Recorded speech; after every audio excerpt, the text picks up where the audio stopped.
ಕಿಟಿ ಪಾರ್ಟಿಗಳನ್ನ ಮಾಡೋರು ಸ್ವಲ್ಪ ಗಮನಿಸಬೇಕಾದಂತಹ ಸುದ್ದಿ ಇದು. ಪಾರ್ಟಿಯಲ್ಲಿ ಪರಿಚಯ ಆಯಿತು, ಆ ನಂತರದಲ್ಲಿ ಹಣದ ವ್ಯವಹಾರವೂ ಕೂಡ ಆ ಒಂದು ಸ್ನೇಹದಿಂದಲೇ ಮುಂದುವರಿತು.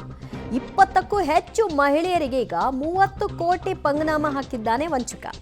ಬಸವೇಶ್ವರ ನಗರ ಪೊಲೀಸರು ಸವಿತಾಳನ್ನ ಬಂಧನಕ್ಕೆ ಒಳಪಡಿಸಿದ್ದಾರೆ. ಕಿಟಿ ಪಾರ್ಟಿ ಹೆಸರಲ್ಲಿ ಶ್ರೀಮಂತ ಮಹಿಳೆಯರ ಪರಿಚಯವನ್ನ ಮಾಡ್ಕೊಳ್ಳೋದು, ಎಲ್ಲವನ್ನು ತಿಳ್ಕೊಳ್ಳೋದು, ನನಗೆ ಅವ್ರು ಗೊತ್ತು ಇವ್ರು ಗೊತ್ತು ರಾಜಕಾರಣಿಗಳ ಪರಿಚಯ ಇದೆ ಅಂತೆಲ್ಲ ಬಿಲ್ಡಪ್ ಕೊಟ್ಕೊಳ್ಳೋದು, ಸಿಎಂ DCM MB ಪಾಟೀಲ್ ಹೆಸರುಗಳನ್ನು ಕೂಡ ಹೇಳೋ ಮೂಲಕವಾಗಿ ಸವಿತಾ ಸಖತ್ತಾಗಿ ಇತರೆ ಮಹಿಳೆಯರಿಗೆ ಗಾಳ ಹಾಕಿದ್ದಾಳೆ. ಹೂಡಿಕೆ ನೆಪದಲ್ಲಿ ಹಣ ಪಡ್ಕೊಂಡಿದ್ದಾಳೆ ಸವಿತಾ ಅನ್ನೋದು ಕೂಡ ಗೊತ್ತಾಗಿದೆ. ಅಮೆರಿಕಾದಿಂದ ಕಮ್ಮಿ ಬೆಲೆಗೆ ಚಿನ್ನ ತರಿಸಿ ಕೊಡುವುದಾಗಿಯೂ ಕೂಡ ಈಕೆ ಹೇಳಿದ್ದಾಳೆ. ನಿಜಕ್ಕೂ ಆ ವ್ಯವಹಾರದಲ್ಲೂ ಆಕೆ ಇದ್ಲಾ ಅನ್ನೋದಕ್ಕೆ ಗೊತ್ತಾಗಬೇಕು, ಅಥವಾ ಸುಮ್ಮನೆ ಹೇಳ್ಕೊಂಡಿದ್ಲಾ ಅಂತ. ಒಬ್ಬರಿಂದ 50 ಲಕ್ಷದಿಂದ 2.5 ಕೋಟಿ ಹಣವನ್ನ ಪಡೆದು ನಂತರ ಈ ಕಡೆಗೆ ಚಿನ್ನವೂ ಇಲ್ಲ, ಈ ಕಡೆಗೆ ಬಿಸ್ನೆಸ್ ಏನು ಮಾಡಿಸ್ಕೊಡ್ತೀನಿ ಅಂತ ಹೇಳಿದ್ರು ಅದೂ ಇಲ್ಲ, ನನ್ನ ಹಣ ವಾಪಸ್ ಕೊಡು ಅಂದಾಗ ಈಕೆ ಕಿರಿಕ್ ತೆಗೆದಿದ್ದಾಳೆ. ಆಗ ದೂರು ಠಾಣೆಗೆ ಬಂದಿದೆ.